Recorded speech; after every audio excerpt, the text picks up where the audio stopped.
Ya, kita akan bahas antara hakikat dan syariat.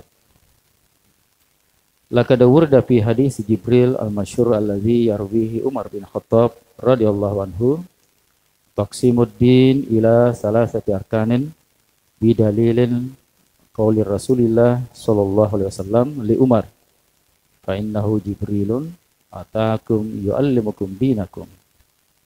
Hadis riwayat Muslim. Intinya ajaran agama ini terbagi 3 bagian. Ada namanya rukun Islam, rukun iman, dan ihsan.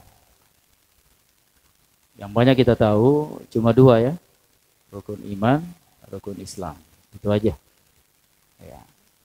Ternyata ada yang lebih tinggi dari itu adalah ihsan atau berbuat baik. Farukunul Islam huwa janibul amali. Adapun rukun Islam itu adalah dari sisi amalan, min ibadat wa muamalat wa umuri ta'budiyah. Wa kada istalahal ulama'u ala tasmiyatihi bisyari'ah wa ihtassa bidirasatihi sada al-fuqaha. Ya.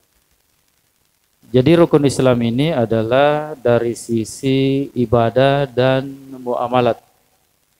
Dari sisi ibadah dan muamalat beserta urusan-urusan yang berhubungan dengan ibadah.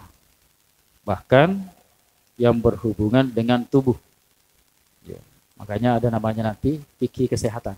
Ya, kebetulan ada Pak Ilham. Itu masuk di sini di dalam kitab ini masuk rukun Islam. Dan ulama memberikan penamaan yang berhubungan dengan Islam ini adalah itulah yang dinamakan syariat. Ya. Syariat ya, rukun Islam itu syariatnya, ibadah. Dalam istilahnya itulah ilmu fikih. Jadi saya ulang ya, biar jelas. Jadi dibagi 3. Pada dasarnya yang banyak kita tahu hakikat dan syariat. Ya. Jadi rukun Islam ini itulah syariat. Yang termasuk di dalamnya adalah ibadah, muamalat, bahkan yang berhubungan dengan dunia, bahkan yang berhubungan dengan kesehatan. Nah, itu masuk semua di syariat. Ya, jadi ibadah dan muamalat masuk di syariat. Istilahnya yang lebih kita kenal itulah masalah fikih, ya. Jadi syariat itu juga fikih, itu juga rukun Islam. Ya, biar kita nggak pusing ya. Jadi kita bahas dulu syariat itu, itulah penamaannya fikih atau rukun Islam. Ya. Kemudian yang kedua, rukun iman. Ruknul iman wa huwal janibul i'tiqadiyyu au qalbi. Nah, rukun iman ini lebih fokus ke hati.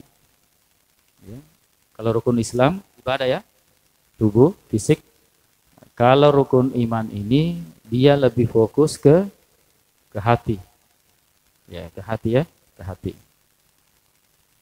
Contoh min imanillah, min imani billah wa malaikatihi wa kutubihi wa rusulihi wal yaumil akhiri wal qada'i wal qadari wa kada ihtasa bi dirasatis sadatil ulama at-tauhid.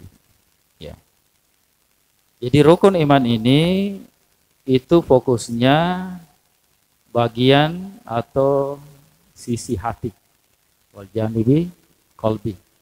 Hati ya, qalbi, qaf. Kalau kalbi?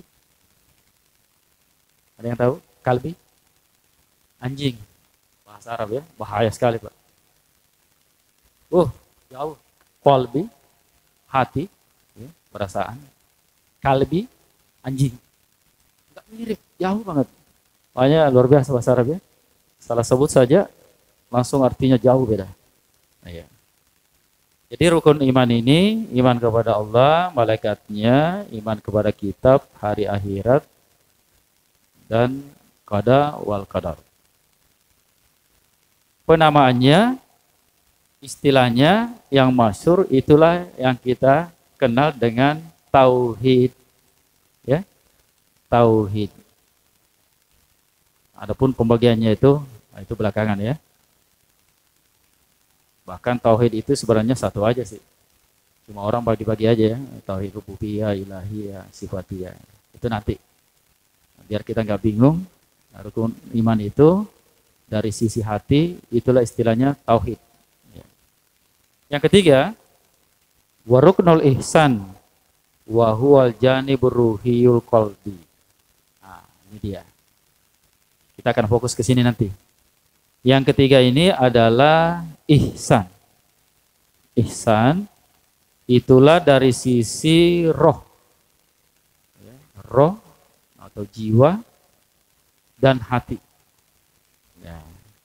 Ini lebih fokus kalau sesuai dengan hadisnya, wa huwa an ta'budallaha ka'annaka tarahu fa illam takun tarahu fa innaka yaraka. Ya. Jadi ihsan itu kita menyembah Allah seakan-akan kita melihat Allah. Kalau tidak bisa, yakini saja kalau Allah melihat kita. Ya. Disiplin ilmunya ini adalah tasawuf. Istilah lainnya hakikat. Ya. Agak pusing kan? Jadi pernah suatu ketika ya, ada satu tarekat Qadiriyah Syaziliyah. Kita pengajian fikih toharah, ya toharah. Baru sekali pertemuan langsung minta kita belajar ini Ustaz. Tasawuf, langsung masuk tarekat. Bilang oke. Oke. Jadi minggu depan kita belajar tarekat, tasawuf. Jadi kita baca baru mukadimahnya Pak. Pusing semua. Pusing semua. Akhirnya kembali, kalau gitu Ustaz, kembali lagi ke tohara. Ya.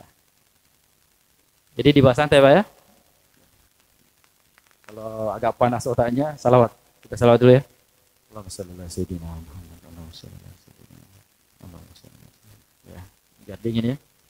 Ya. Jadi ihsan ini, inilah level yang paling tinggi. Kita harus pahami dulu, kalau 3 bagian ini dan 2 bagian pertama tadi tidak boleh dipisahkan. Jadi nggak boleh kita ngambil satu sisi, ngambil tarekatnya saja, tasawufnya, tapi tidak mau syariatnya, nggak mau belajar fikih. Pokoknya kalau sudah nyampe, sudah. Kadang nggak mau wudhu. Saya pakai wudhu jenis tepetuh. Wah, jenis teluka. Peringerat tepetuh. Apa itu Pak? Saya juga nggak tahu. Ya, pokoknya nggak mau sholat deh. Enggak ya. Jadi kita dianjurkan semua sisi ini kita ambil. Biar kita menjadi manusia yang sempurna ya. Jadi sisi yang ketiga ini itulah tasawuf. Kita akan bahas nanti pengertian tasawuf. Ya, kita lanjut. Contoh sholat di sini.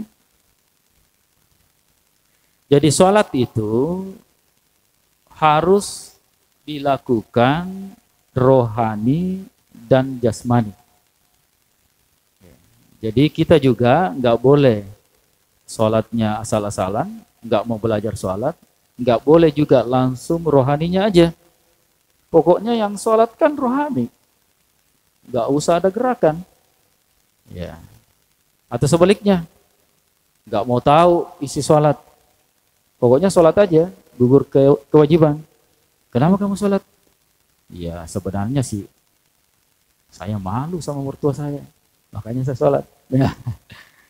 Atau gugur kewajiban ya. Nah, ini nggak dianjurkan. Wala takunul iqamatu illa bi jasadin wa ruhin. Jadi contoh sholat ini itu kita tidak lakukan kecuali harus dengan roh dan jasad yang sholat. Ya.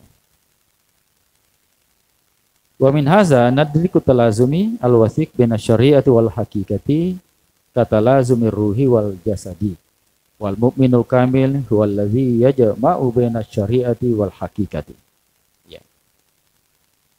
Dari sini kita ketahui sesungguhnya syariat dan hakikat itu adalah satu kesatuan bagaikan roh dan jasad.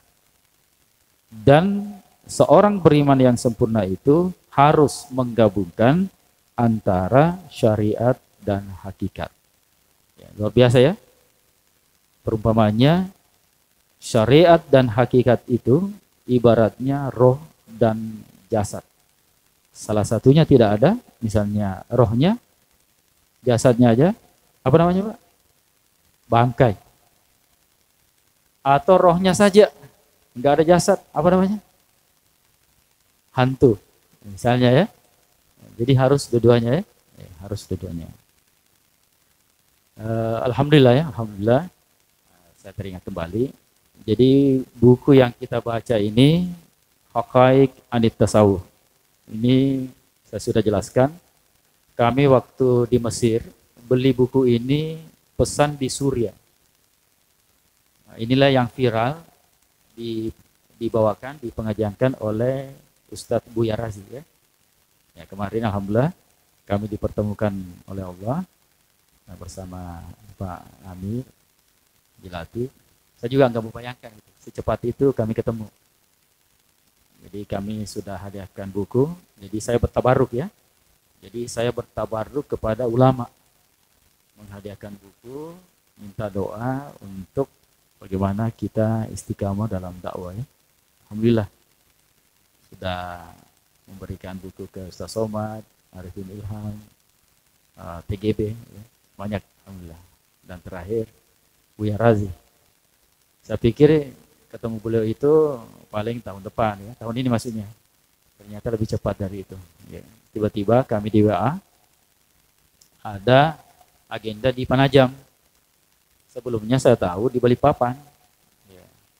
Rencana ke Balikpapan 3 hari, tapi karena ada acara, saya bilang ya sudahlah, mungin lain kali. Ternyata ada yang WA saya, Ustaz, ada pertemuan di Penajam. Saya bilang nggak ada agendanya. Jadi saya tanya langsung penitiannya, benar nggak berita ini? Benar katanya. Ya udah kami berangkat jam 4 subuh ya. Ternyata acaranya molor, masya Allah. Ngantuk-ngantuk, tapi nggak apa-apa, perjuangan. Ya sudah ketemu, alhamdulillah. Jadi buku ini boleh juga pakai sampai sekarang. Dan alhamdulillah kami pengajiankan buku ini sejak tahun 2012. Ya, buku ini kami. Ini luar biasa ya. Cuma belum diterjemah, Pak. Dan belinya pun, beli Arabnya aja susah. Nggak tahu sekarang ya. Kami dulu belinya di Suriah. Dan harus pesan. Ya, harus pesan dulu. Tapi, ya alhamdulillah kita bisa sharing dengan buku ini ya. Banyak aja sih buku tasawuf. Banyak banget. Misalnya Al-Hikam, ya, yang sangat terkenal itu. Banyak. Tapi buku ini unik. Saya lihat ternyata Buya Razi memang ini dia ininya apa sih namanya rujukannya ya. Kalau rujukannya belinya di Suriah kan susah Pak. Jadi orang umum nggak punya gitu ya. Sama lah dengan yang pernah lihat ya, saya punya buku aslinya Barzanji berbahasa Arab gundul, itu jarang orang punya Pak, jarang, maaf aja jarang. Bahkan guru-guru kita dulu nggak punya gitu. Kami pun dapatnya di Mesir itu dulu susah ya. Jadi itu intinya ya. Jadi sekolah di luar itu dimanapun saya kira sama. Tapi itu aja yang membedakan sekolah di luar negeri itu, terutama di Mesir ya. Untuk rujukan itu banyak dan aman. Aman Pak. Jadi hati-hati ya, kalau beli buku misalnya di Saudi, udah selesai semua tuh. Dipereteli sama Wahabi. Makanya hati-hati. Tapi kalau kita beli di Mesir, insya Allah. Ya, bahkan sampai sekarang saya tetap pesan buku ya, dari Mesir langsung. Kemarin baru nyampe, bulan kemarin ya, kurang lebih 10 buku. Ada lagi buku baru. Termasuk buku tentang sholawat itu ada 4 buku. Alhamdulillah. Insya Allah kita sharing ya Pak ya. Kita saling berbagi. Saya diberikan kesempatan untuk punya bukunya dan untuk mengkaji, nanti kami akan sharing. Ya. Kita bagi ilmu lah. Insya Allah. Kemudian, di sini dijelaskan, fasyari'atu hiyal asas. Wat tariqatu hiyal wasilah. Wal haqiqatu hiyas samarah. Coba fokus ya. Otaknya, pikirannya dikosongkan dulu Pak ya. Kita fokus. Karena memang tasawuf itu berat ya. Tapi nggak apa-apa lah. Kita kalau agak nyaman, kita lanjut. Kalau agak berat, nah kita ganti ke amalan lagi. Atau kita bikin kelas khusus, boleh. Nah, kita tes dulu ya. Testimoni aja nanti Pak. Ustaz, pengajian kemarin pulang-pulang kami sakit kepala. Ya. Jadi di sini dijelaskan syariat itulah asasnya. Asas. Jadi asas itu sudah jadi bahasa Indonesia ya. Asas. Asas artinya dasar ya. Dasar, apalagi inti, pondasi. Ya, itulah. Jadi satu kosakata bahasa Arab itu bisa bermacam-macam makna ya. Makanya bahasa Arab itu dinamakan ijaz. Ijaz artinya bahasa Arab ini melemahkan bahasa lain. Ya. Makanya wajar kalau bahasa Arab itu adalah bahasa surga. Karena memang paling sempurna. Kamusnya aja ada yang sampai 20 jilid. Lisanul Arabi Ibnu Mansur itu 12 jilid. Ya, ada juga Ferus Abadi. Itu mujam kamus bahasa Arab yang paling lengkap itu. Ya. Jadi, tolong fokus. Syariat itu adalah asas. Ya. Ibaratnya pondasi. Ya. Bangunan itu pondasinya syariat. Wat tariqatu hiyal wasilah. Nah, kita harus pahami tarekat itu adalah wasilah, jalan, cara ya, cara. Wasilah sudah jadi bahasa Indonesia juga. Alat, apalagi sarana. Jadi saya ulang, syariat itu adalah asasnya, pokoknya, dasarnya. Tarekat itu, tarekat dalam arti tasawuf ya. Makanya ada golongan yang mengharamkan tasawuf. Wah, enggak benar juga. Wah, tasawuf itu bid'ah itu, enggak ada di zaman Nabi. Siapa bilang? Pahami dulu apa arti dari tasawuf. Ya, makanya nanti kami akan jelaskan. Ya. Jadi enggak bisa juga kita cuma tekstual ya, pokoknya ayatnya, hadisnya cuma satu. Ahlus sunnah. Tapi hadisnya cuma satu. Apa itu? Kullu bid'atin dalalah, kullu dalalatin finnar, itu aja hadisnya. Katanya Ahlus Sunnah. Ya, orang sudah bahas beribu-ribu hadis, hadis mereka cuma satu. Pokoknya bid'ah dan dalalah. Jadi tarekat itu wasilah. Kemudian hakikat. Ya, hakikat itu adalah hasil, samarah, buah. Ya, buah ya. Saya ulang ya. Tolong fokus lagi, fokus. Fokus ketiga kosakata. Ya. Bismillah. Syariat itu adalah asas. Tarekat itu adalah wasilah. Ya. Hakikat itu adalah hasil. Ulang. Syariat itu adalah asasnya. Ingat ya tadi syariat itu apa? Salat ini ya. Tarekat itu adalah cara. wasilah. Kemudian hakikat itu adalah hasil. Jangan dibalik. Wah, ada yang jadikan hakikat adalah tujuannya. Wah, bukan, Pak. Contoh. Hakikat kita berzikir adalah pertama, mengamalkan perintah Allah. Yang kedua adalah amalan. Ya sudah. Jangan kita jadikan zikir itu adalah tujuan. Akhirnya, maaf, ada yang berzikir niatnya ingin melihat cahaya. Ada yang tujuannya ingin melihat cahaya. Ada yang berzikir tujuannya ingin mimpi ketemu Rasulullah. Padahal itu bukan tujuan. Tujuan kita hidup adalah menjalankan perintah Allah dan mengikuti sunnah-sunnah Rasulullah. Bukan tujuan hidup kita adalah bermimpi ketemu Rasulullah. Memangnya kalau sudah mimpi ketemu Rasulullah, semuanya selesai, Pak? Kita langsung jadi wali? Masuk surga tanpa hisab? Kan enggak. Ya, contoh ya, ada satu pesantren, tiba-tiba santrinya mengaku kalau dia ketemu dengan Rasulullah dalam mimpi. Apa yang terjadi? Pesantren kacau balau, Pak.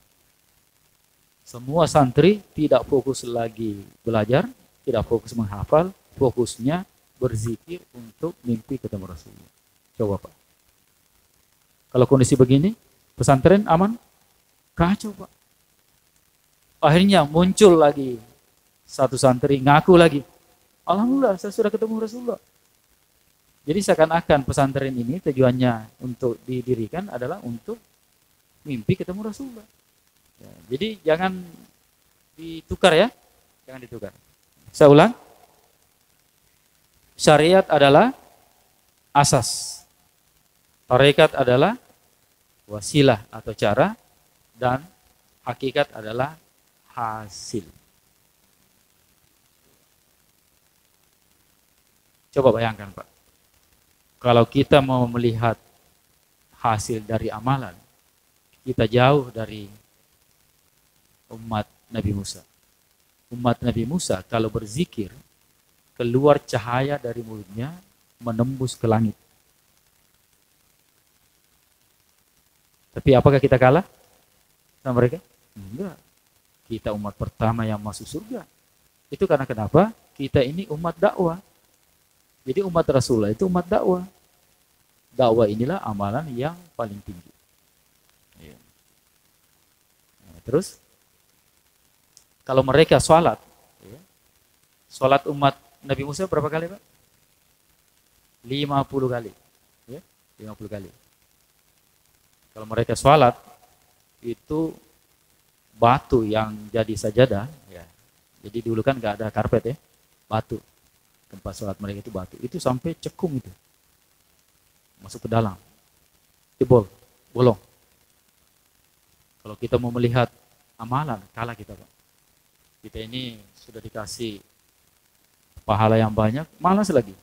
Ya, makanya, kenapa peristiwa Isra Mi'raj itu, akhirnya diminta sholatnya 5 kali saja.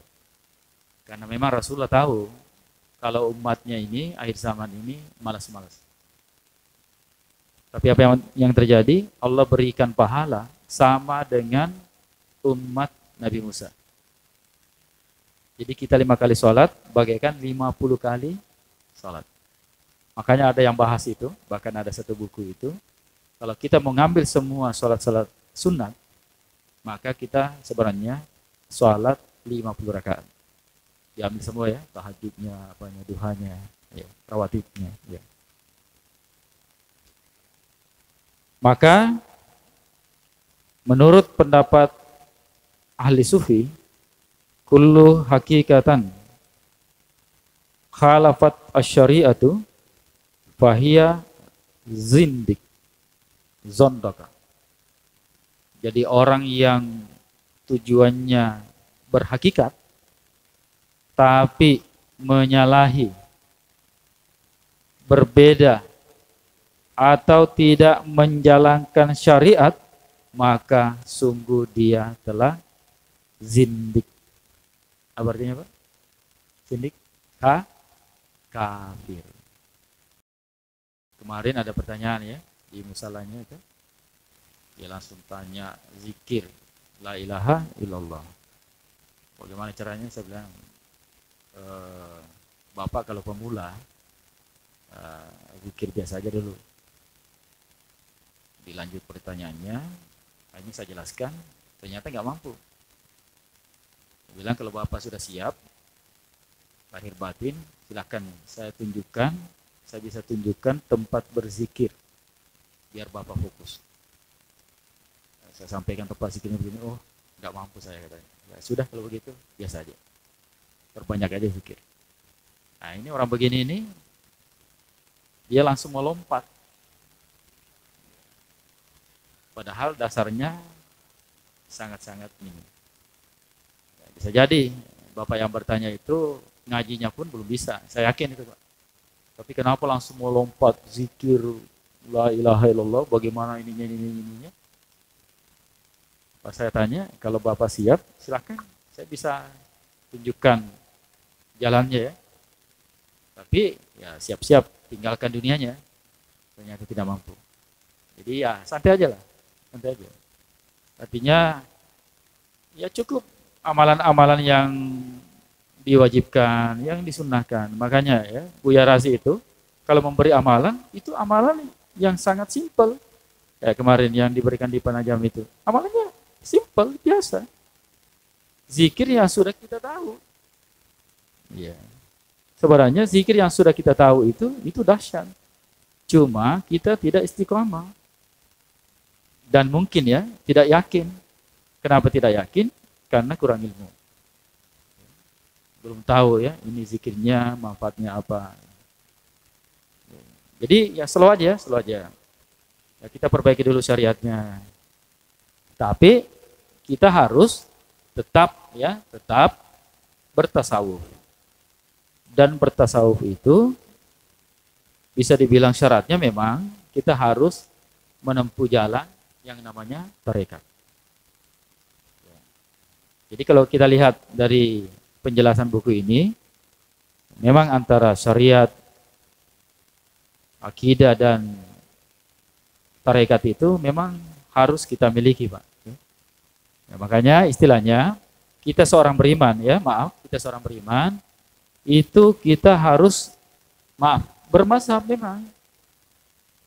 Yang kedua, untuk menyempurnakan mazhab kita harus bertarekat. Ya, makanya kalau ada orang bertanya, tarekat apa yang bagus saya masuki? Saya bilang terserah. Yang jelas tarekatnya itu tarekat mutabarah. Mutabarah artinya tarekat yang diakui dunia. Ya, yang sanadnya tetap nyambung kepada Rasulullah. Kalau saya sih orang harus bertarekat, Pak. Ya. Untuk membimbing dia bagaimana ya penyucian jiwanya gitu. Jadi harus bertarekat. Ya, jadi makanya golongan yang anti mazhab, anti tarekat, na'udzubillah Pak ya. Ini mau kemana ini orang ini? Ya, makanya nggak jelas hidupnya. Jadi hidupnya cuma mencela orang, membid'ahkan orang. Karena dia telah melepaskan sisi-sisi rohani yang ada dalam dirinya. Namanya roh itu harus disucikan. Dan cara untuk menyucikannya adalah dengan bertasawuf atau bertarekat. Ya, terserah kita nanti. Misalnya kita pelajari ini tarekat ini, tarekat ini, tarekat ini. Ini semua mutabarah ya, artinya resmi. Ya, terserah kita. Kira-kira mana yang cocok ya? Kalau saya sih, waduh nggak kuat saya ini. Zikir sampai 1000 nggak kuat per hari. Ya udah, kita ngambil tarekat yang simpel, yang zikirnya misalnya cuma 100. Atau nggak kuat lagi. Waduh, gimana ini ya? 100 pun saya nggak mampu ini. Ya kita cari yang cuma baca misalnya Al-Fatihah 10 kali. Ya sudah. Intinya istiqamah. Kemudian yaqul Imam As-Sufi Ahmad Zarruq rahimahullah. Jadi Imam Sufi, Sufi artinya suci ya, tasawuf. Nanti kita bahas. Ya. Sufi suka film. Oh bukan ya, bukan. Apa artinya Sufi? Ya. Sufi artinya suci ya. Suka apa lagi? Nah, suka film. Apa lagi? Sufi. Ya. La tasawufa illa bifikhi izla ta'rifa ahkamallahi zahira illa minhu wala fikha illa bitasawuf. Ya, tolong fokus lagi. Jadi kata-katanya tinggi ya. Kita banyakkan berilmu mantik ini. Tidak ada tasawuf kecuali dengan fikih. Tidak ada tasawuf, sufi, kesufian maksudnya, kecuali dengan fikih. Fikih artinya al-fahmu. Ya. Jadi kita berfikih artinya kita berpaham. Biar kita paham apa perintah Allah. Ya. Wala fikha illa bitasawufi. Dan tidak ada fikih kecuali dengan tasawuf. Coba tingginya ya. Kiasnya ini. Saya ulang, tidak ada tasawuf kecuali dengan fikih dan tidak ada fikih kecuali dengan tasawuf. Berarti fikih dengan tasawuf tidak boleh dipisahkan. Atau kalau kita bermazhab harus bertarekat. Jangan kita buang salah satunya. Saya maunya bertasawuf aja deh. Soalnya kalau kita bertasawuf enak. Bisa nggak sholat, bisa nggak puasa, bisa nggak haji, gitu Pak ya. Jadi kalau ada orang yang mau bertasawuf aja, berarti mungkin orang malas ya, ya. Karena nggak mau sholat. Ya. Nabi aja sholat, bahkan salah sunnahnya sampai bengkak kakinya, tahajudnya. Kok ente ini nggak mau sholat sih gara-gara tasawuf ya? Jadi la tasawuf illa bifikhi wala fikha illa bitasawuf. Jadi enggak ada istilah bertasawuf itu harus berfikih dan tidak ada istilah berfikih kecuali harus bertasawuf. Kemudian man tasawwafa yaqul Imam Malik ya, Imam Malik. Jadi Imam Malik yang menulis buku Al-Muwatta. Al-Muwatta disyarah oleh Maulana Zakaria Al-Kandahlawi sampai 18 jilid. Maulana Zakaria Al-Kandahlawi adalah penulis kitab Fadilah Amal. Beliau adalah muhaddis. Kitab Fadilah Amal ini sudah diterjemah ke dalam 30 bahasa. Itulah kitab yang dibaca oleh jamaah tabligh. Maulana Zakaria Al-Kandahlawi adalah salah satu guru adalah Syekh Maliki. Syekh Maliki ini adalah gurunya guru-guru kita. Jadi jangan pandang enteng itu kitab Fadilah Amal. Ada nggak di sini? Coba. Nah, itu. Coba tolong diambilkan. Aliran keras ini sangat membenci buku ini. Masya Allah. Katanya buku ini semua hadisnya dhaif. Ya Allah, tega-teganya. Padahal di dalam buku ini ada pendapatnya Syekh Ibnu Taimiyah. Pernah ya di suatu daerah mereka merobek-robek kitab ini. Betul-betul Wahabi ini kurang ngajar. Dianggap buku ini Pak, semuanya hadis dhaif. Padahal mereka cuma hadisnya satu. Kullu bid'atin dalalah aja. Enggak tahu loh. Ini muhaddis. Saya waktu ke Pakistan, saya sampai memfoto itu. Ya doakan kami punya dana. Saya mau beli bukunya itu. Jadi beliau ini mensyarah Al-Muwatta ke dalam 18 jilid kitab. Ini Ini salah satu karyanya. Satu jilid aja. Coba lihat di sini ya. Rujukannya saja kitab ini 84 judul. Jangan main-main dengan Maulana Zakaria. Makanya meneliti, jangan cuma berguru satu orang, bid'ahlah yang lain. Ya Allah. Saya ke Pakistan, penelitian saya termasuk saya foto itu bukunya. Syarh Muwatta. Dan pernah saya share itu sempat dibahas di Saudi. Bayangkan. Negara Wahabi aja sempat membahas kitab syarahnya ini, Al-Muwatta. Jadi Fadilah Amal ini, kalau saya sih harus punya ini, Pak. Inilah kitab yang paling sering dibaca setelah Al-Quran. Sudah diterjemah ke dalam 30 bahasa. Dan saya punya bukunya ini 2 bahasa. 3 dengan Indonesia, bahasa Arab, dan bahasa Inggris. Saya punya. Kalau bahasa Arabnya ada di rumah. Sekarang saya pengajiankan loh. Jadi pernah ya, sering malah saya pengajiankan kitab Fadilah Amal. Cuma bahasa Arabnya, orang nggak tahu kalau saya pengajiankan ini. Karena kalau kita pengajiankan ini, yang pertama langsung bilang, jamaah tablik. Langsung, jamaah tablik. Kecil. Jamaah tidur di masjid. Padahal, makanya silakan meneliti. Pertemuan mereka itu lebih besar daripada Haji Akbar. Saya pernah hadir sekali. Haji Akbar saja itu 5 juta yang berhaji. Tapi pertemuan mereka 14 juta. Dan semua laki-laki. Makanya tidak ada tempat yang memuat pertemuan ini dibagi 2. Dalam setahun 2 kali pertemuan. Dan saya pernah ikut sekali. Betul-betul saya teringat ketika Arafah. Ketika berhaji. Luar biasa. Alhamdulillah ya.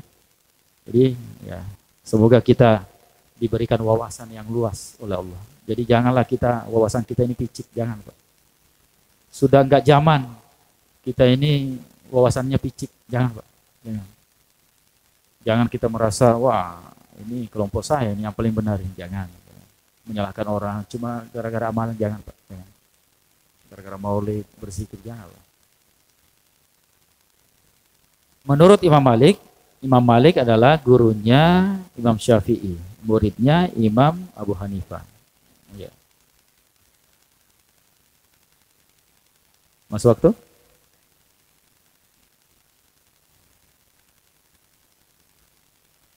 Berapa? Udah? Lain kali kita lanjut ya.